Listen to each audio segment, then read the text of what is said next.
Mr. Deedat, I must admit that you know the scriptures very well, but you don't understand them. Mr. Deedat, I don't proclaim to have to answer your questions, but I would like you to explain two questions. I'd like you to explain two issues, to me. And that is the first one, when Peter walked on the water to Jesus, then he sunk into the water.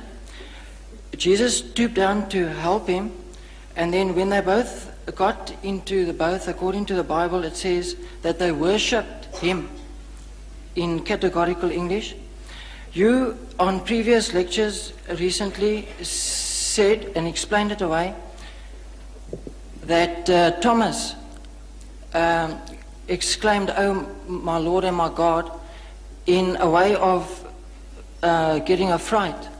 But in a case like that, I'm sure that Jesus would have rebuked him, knowing the law of the commandments, don't take the name of your God in vain, because that would be clearly taking God's name in vain. Would you kindly just explain it to me?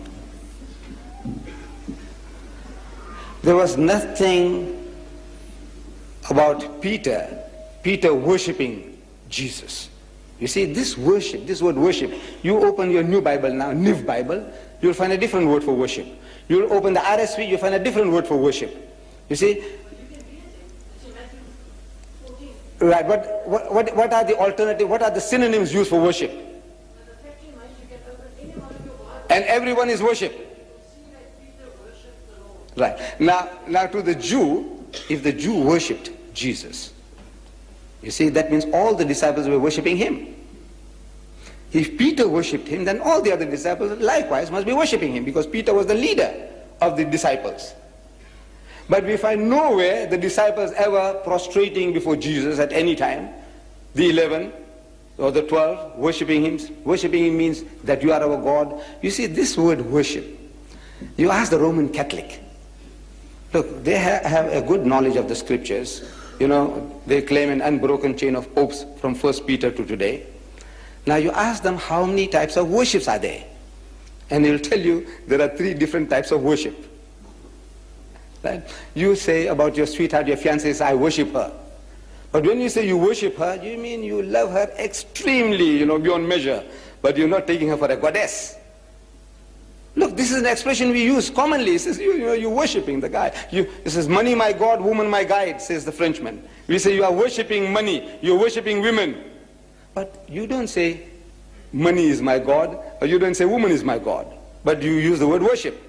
Worship is an extreme form of love. He must have been very much humiliated, and in lovingness, he must have embraced a man which, according to your King James Version, has used the word worship. But now, if he was worshipped as God, that would be something. He said, no, look, he is our God. Then he must say so.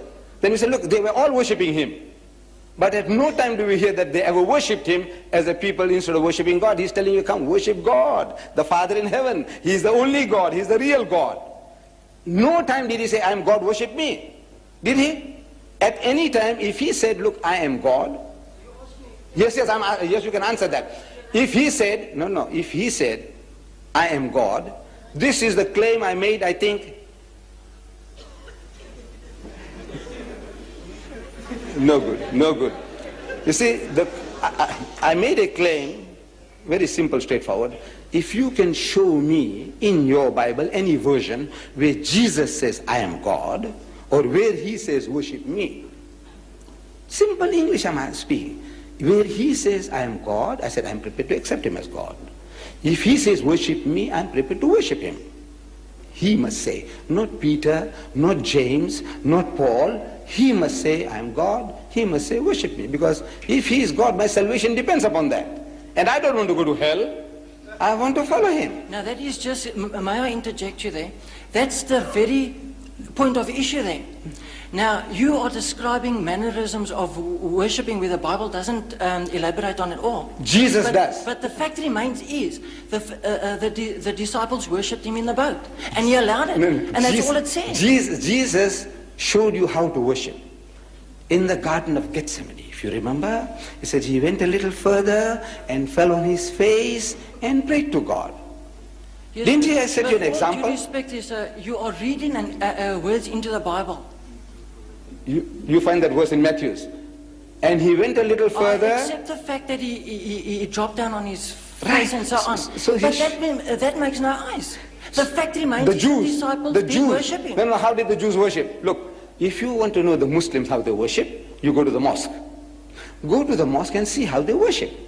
You see, Allahu Akbar, they stand, they read chapters and verses, they go into semi-bend position, they get up, they go down to the ground, touching the forehead onto the earth. This is how the Muslims worship, right? So if I said, look, this chairman or the people worship Deedat, meaning that they loved him with exceeding love. Right. But now you say worship. Now, if the people have a wrong idea, they say, look, what did they do? Did they make ablution and come? And did they fall down prostrate before Mr. Deedat? He says, no. He said, what do you mean they worshipped him? He said, no. Oh man, they were gone mad after him.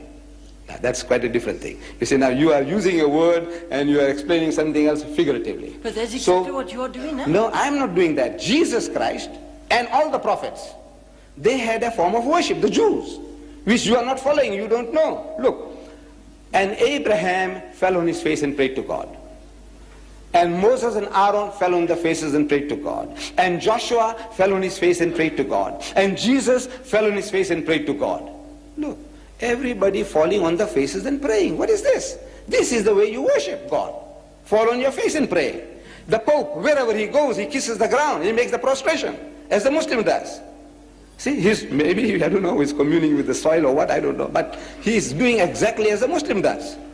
Then you might say he's worshipping the ground. He goes to Nigeria, he worships the ground there. He goes to Poland, he worships the ground there. No, he's not worshipping. He's showing some kind of humility, respect, maybe. But now, Moses, this is how he did it. Jesus did it. Abraham did it. Joshua did it. But you don't do it. So you have your own idea about worship.